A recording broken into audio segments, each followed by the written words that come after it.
nyo. Masaya pa kayo. Hoy! Tayo mo ka.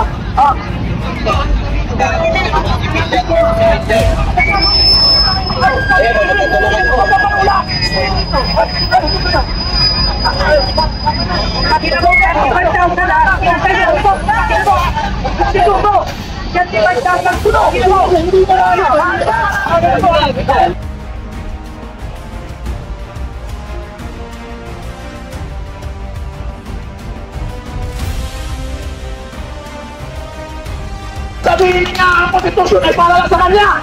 Wala po sinabing gano'n. Pilipino tayong lahat! Kaya nandiyan sa bagay may konstitusyon ng Pilipinas!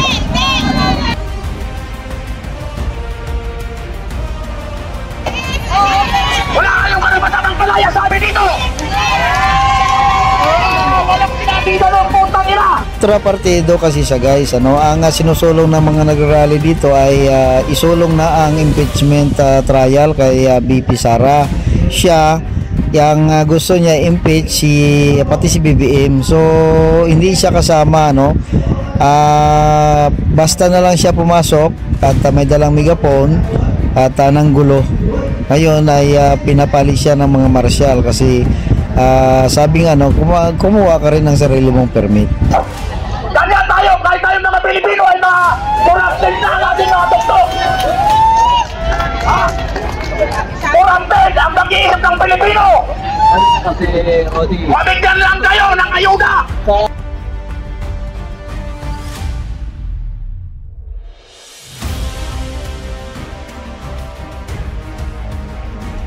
Talagang lang bayan. Nagpapalagos meron dito magpupunta dito sa akin at sabi na wala akong karapatan. I am my freedom of expression under the Constitution. Kahit sino sa inyo, walang pwedeng magpali sa akin. Permit. Ang permit ay lokal lang. While Constitution is national. Lahat ng batas ay nagsisimula sa Constitution. Sabihin ninyo yan sa mga bobong mga kababayan namin. Pero sa isang katulad ko, na alam ko ang Konstitusyon ng Pilipinas. Anong permit na katarantaduhan? Ang pagbibigay mayor, isa rin korapto. Ikaw na manalo. Ikaw na manalo.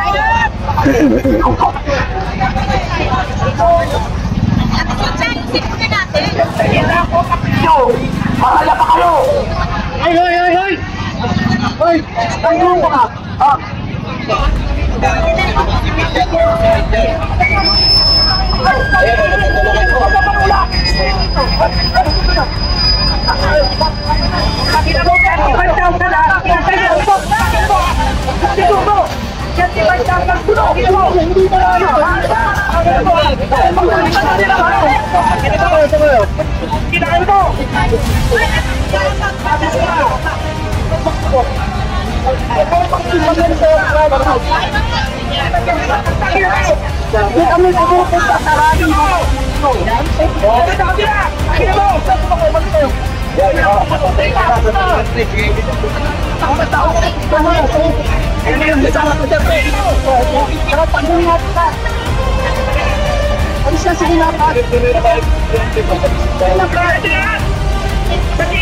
Nakiklusap ako, parang hindi ka makakot. Ayaw tumayo ako dito, bawat na.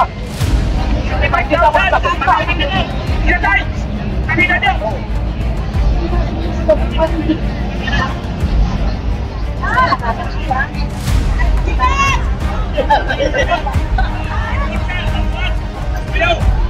Tama na!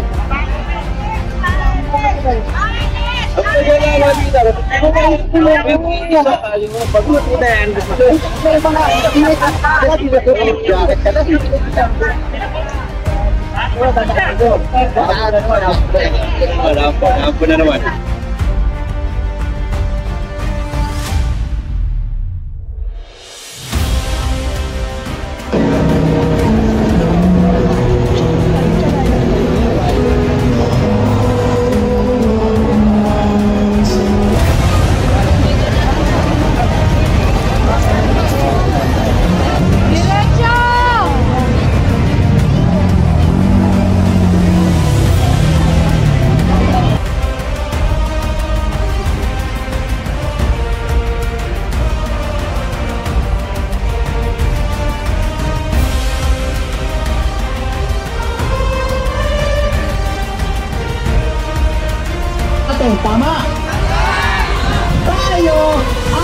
bilang employer. Tama! Pag hindi ginawa ng Kongreso ang trabaho nila, anong tawag doon? Abandonment of work. Mga busit sila. Tama ba? Kaya paalala natin, wala nang atrasan. Panahon na para tanggalin si Sara. Subalit hayaan nyo magsalita ako ng isang paalala lang mga kapatid. Isang paalala lang. Tama, tanggalin natin si Sara. Tama, wala na tayo dapat pang pagdebatihan. Tama, dapat kumilos ang Kongreso agad-agad. Bago matapos ang kanilang termino, kaya nila yan kung gugustuhin nila. Yung Maharlika Fund nga natapos nila nang wala man ng maayos na proseso. Ba't nila kayang gawin ito? Tama yan. Subalit isang paalala lang mga kapatid, isang bahagi lang to ng trabaho natin. Kung seryoso tayo na tanggalin sa poder ang mga tao na nag-aabuso sa kanilang karapatan, kung seryoso tayo na gawin yan alang-alang o sa pangalan ng hustisya, dapat seryoso din tayong labanan ang lahat ng klase ng hustisya sa lipunang ito.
Doon na nagsimula yung public clamor at nagpatuloy pa dahil sa mga sumunod na mga hearings. Napag-alaman din natin na mahigit sa 600 milyong confidential funds pa din ang mistulang nagagasta sa hindi tamang kaparaanan. Hanggang sa ngayon hindi po yun bakit dumadami yung camera na hihiya ako?